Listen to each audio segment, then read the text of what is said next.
नमस्कार। आज हम लखनऊ शहर की गलियों और कहानियों में उतर रहे हैं। जी हाँ। इसे अक्सर कहते हैं नवाबों का शहर और हाँ, तहजीब का शहर भी। जी हाँ, ये दोनों नाम लखनऊ की पहचान से बहुत गहरे जुड़े हुए हैं। बिल्कुल। तो हमारे पास कुछ लेख हैं, कुछ सवाल जवाब हैं जो शहर के इतिहास, उसकी संस्कृति, विरासत पर रोशनी डालते हैं। और इनके जरिए हम कोशिश करेंगे लखनऊ के असल मिजाज को, उसके एसेंस को समझने की। सही। तो शुरुआत एक ऐसी चीज से करते हैं जो मुझे हमेशा से थोड़ी फैसिनेटिंग लगती है, लखनऊ का नाम। अच्छा। हाँ, ये जो सुनने में आता है कि इसका कनेक्शन रामायण काल से है। कहते हैं भगवान राम ने ये इलाका अपने भाई लक्ष्मण को दिया था, कुछ ऐसा। हाँ, ये सिर्फ सुनी सुनाई बात नहीं है, मतलब इसमें ऐतिहासिकता का पुट भी माना जाता है।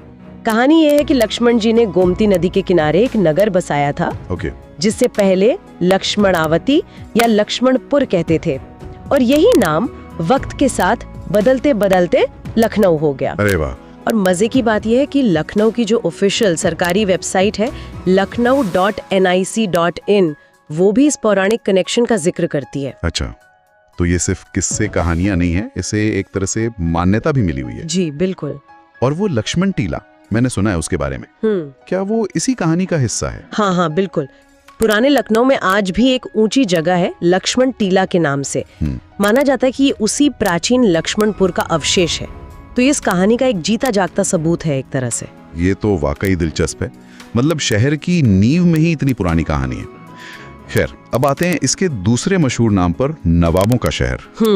जाहिर है ये नवाबों के दौर से जुड़ा है, पर उस दौर में ऐसा क्या खास था जिसने शहर को ये पहचान दे दी? देखिए, लखनऊ जो है वो ऐतिहासिक अवध सल्तनत की राजधानी रहा जी। और नवाबों ने यहाँ सिर्फ हुकूमत नहीं की, उन्होंने कला, संगीत, आर्किटेक्चर, यहाँ तक कि रहन सहन, खान पान, इन सबको एक नया आयाम दिया। तो शहर एक तरह से उनकी सत्ता और उनकी जो नफासत भरी संस्कृति थी उसका प्रतीक बन गया।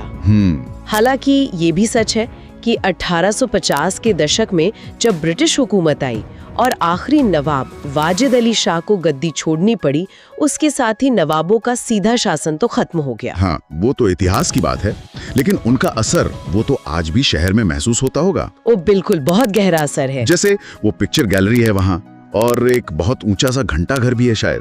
इनकी क्या कहानी है? हाँ, हुसैनाबाद पिक्चर गैलरी में आप जाएंगे तो अवध के लगभग सभी नवाबों की तस्वीरें मिलेंगी। ये उस दौर के शासकों और उनके अंदाज की एक सीधी झलक देती है, एक तरह का विजुअल आर्काइव है शाही इतिहास का। अच्छा। और जहाँ तक घंटा घर की बात है, वो सिर्फ एक क्लॉक टावर नहीं है, वो 19वीं सदी में बना था। कहते हैं भारत का सबसे ऊंचा घंटा घर है वो।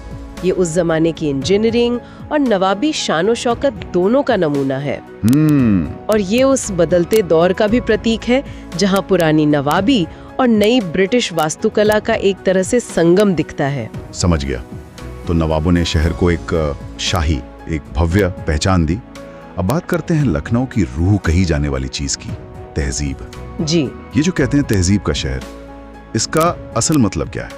क्या ये सिर्फ मीठी जबान है या कुछ और भी गहरा है इसमें? नहीं, ये सिर्फ भाषा की मिठास तक सीमित नहीं है। तहजीब एक पूरा एक जीने का अंदाज है। इसमें अदब है, लिबास पहनने का सलीका है, दूसरों के लिए इज्जत है, कला की समझ है, मेहमान नवाजी है, ये सब कुछ शामिल है। ये वो नफासत है, वो रिफाइनमेंट है जो लखनऊ के समाज में रच बस गई, और इसकी जड़ें कहीं ना कहीं नवाबी दरबारों की उस परिष्कृत संस्कृति में है। और इसी तहजीब का शायद सबसे मशहूर उदाहरण वो पहले आप वाली शैली है। हाँ बिल्कुल। क्या ये आज भी उतनी ही आम है या अब बस एक कहने की बात रह गई है? देखिए, पहले आपका मतलब है दूसरों को प्राथमिकता देना, दूसरों का लिहाज करना। ये सच है कि आज की जो तेज रफ्तार जिंदगी है उसमें शायद इसका रूप थोड़ा बदला है, वो औपचारिकता, वो फॉर्मेलिटी कम हुई होगी। हाँ। लेकिन इसका जो सार है, दूसरों के लिए सम्मान, विनम्रता, वो आज भी लखनवी संस्कृति का हिस्सा है। ये सिर्फ एक कहावत नहीं है, ये आपसी बर्ताव में नरमी रखने का एक तरीका है।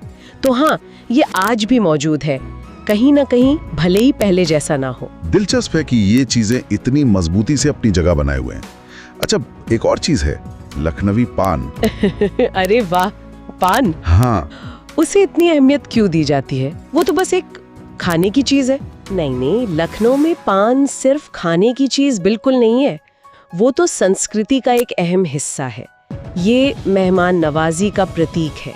घर कोई मेहमान आए तो उसे पान पेश करना एक रस्म जैसा है। अच्छा। दोस्तों की महफिलों में गपशप के दौरान पान का दौर चलता है।